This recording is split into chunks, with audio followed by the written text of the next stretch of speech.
What's going on? I'm King Cole, and welcome back to the 5 Stack, where I give you 5 reasons why you should be tuning into the LCS. And we might as well get started with the low-hanging fruit for reason number 1, it's the start of the summer split.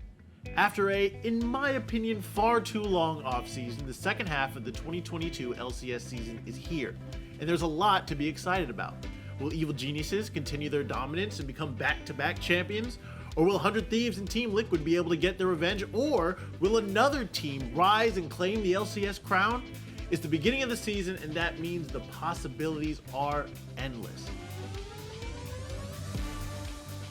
On to reason number 2. While a number of different teams have retooled over the break, probably none as much as TSM.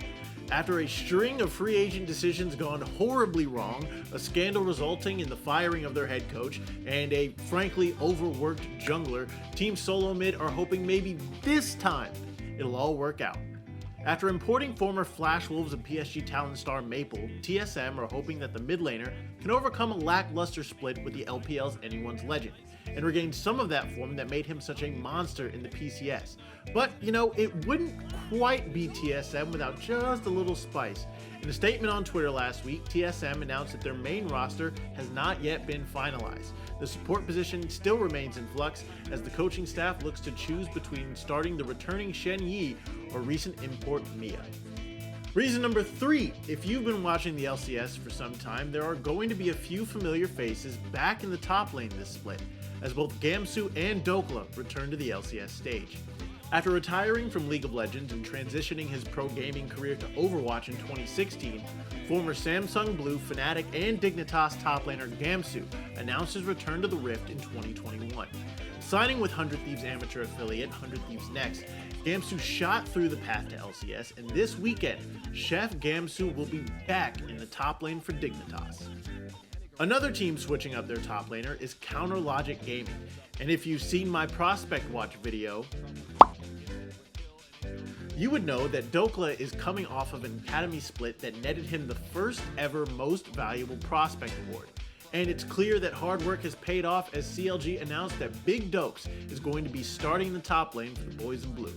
On to reason number 4. We were talking about people from the past earlier, but we also got to think about the future, as a few prospects are getting their chance to shine on the LCS stage.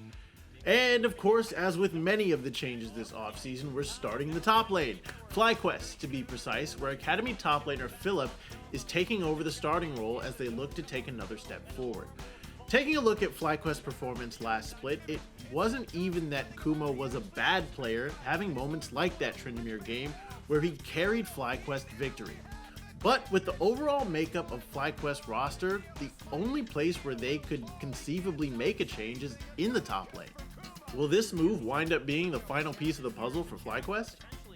Another player making their debut is highly coveted Academy prospect Kenby, who, if you watched my Prospect Watch video, has been referred to as the Academy GOAT.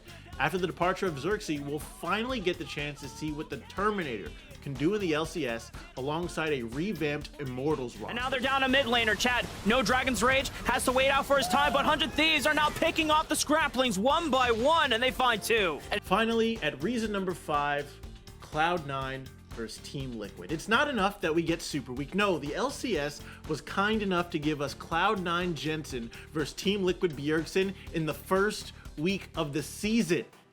If you don't know the history between Jensen and Bjergsen, I'm gonna break it down for you real quick. Bjergsen, number 1, Jensen, number 2. They're the 2 most decorated mid laners in LCS history, and they have been going at it for years. And after TL signed Bjergsen and left Jensen without a team for the spring split, the old and new mid laner for Cloud9 has a chance to get his revenge in the first week of the season. Oh, also, Cloud9 sent Fudge back to top lane and brought in their old AD carry Sven to play support alongside Berserker pending visa issues.